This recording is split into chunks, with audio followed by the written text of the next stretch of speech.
And Jesus says, "You know what I said. You see everything I say and do." I would never say that. Glory to you, transcendent are you. I would never say that. I have no right to say that.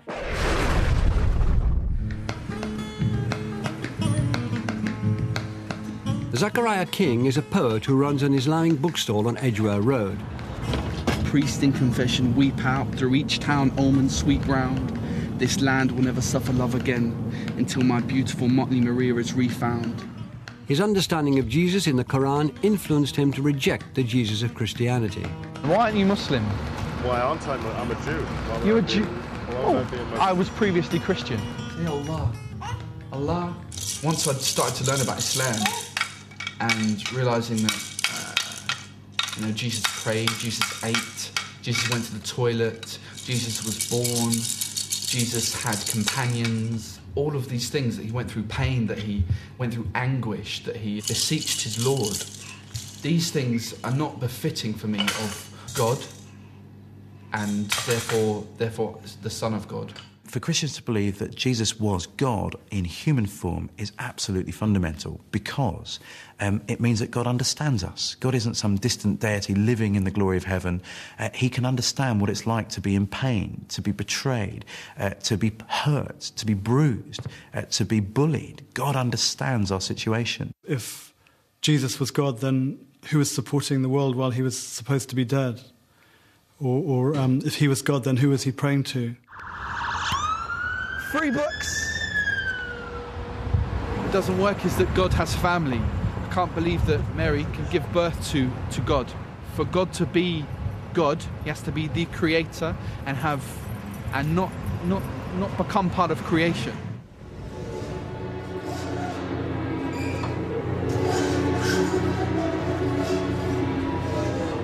Both Muslims and Christians believe that Jesus will return to earth to restore justice to the world.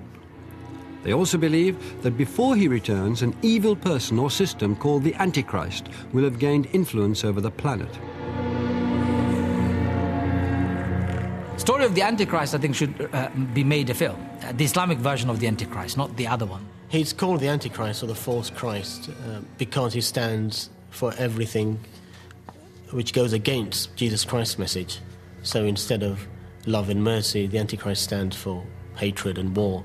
Instead of being devoted to God and renouncing the world, the Antichrist stands for greed and exploiting the world and exploiting power, etc.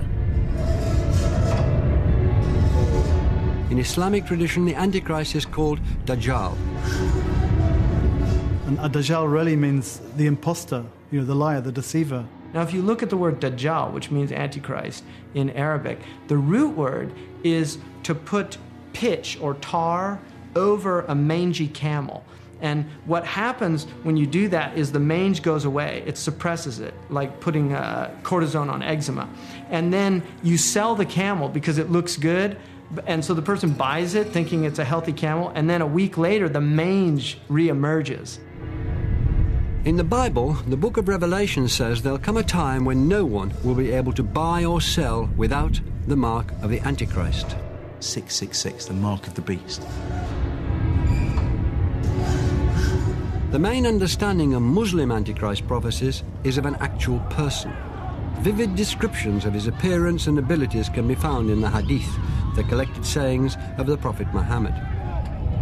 The Prophet Muhammad said, every prophet has warned his people about the Dajjal, about the Antichrist, but he said, I will tell you something which none of the other prophets told their people, and that is that he has one eye. One eye. One-eyed. One eye. One eye which will be damaged.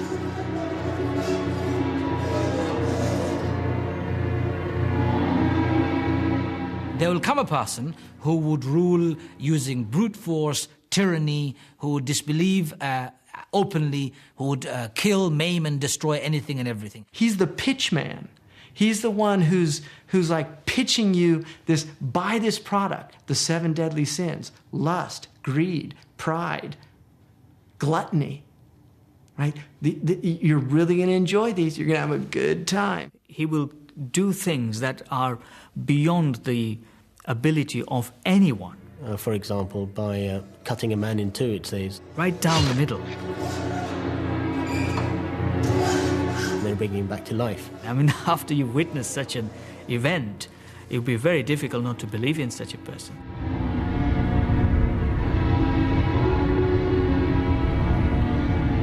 Christ says, go and sin no more. You're forgiven.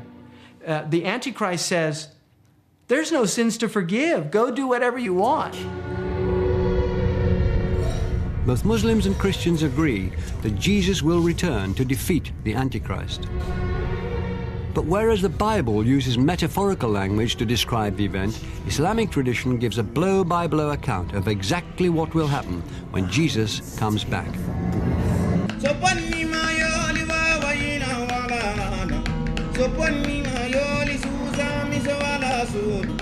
Abdul Rahim Green is in charge of schools tour.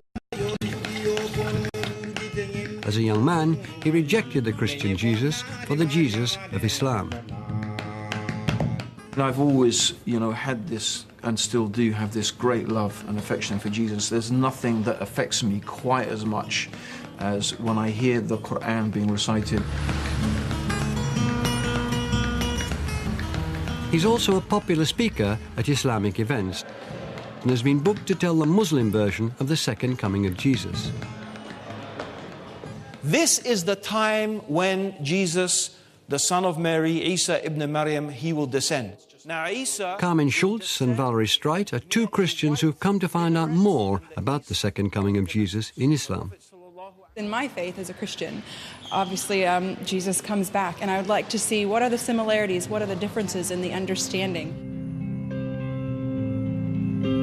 Well, I heard there was a secret chord that David played and it pleased the Lord. In contrast to the Bible, in Islamic tradition, the second coming of Jesus is narrated in vivid detail. Well, it goes like this: the fourth, the fifth, the minor fall and the major lift, the baffled king composing hallelujah. The basic scenario that's given is the world becomes filled with an immense amount of oppression and injustice, and Christ returns in an eastern part of Damascus. His hands will be resting on the shoulders of two angels.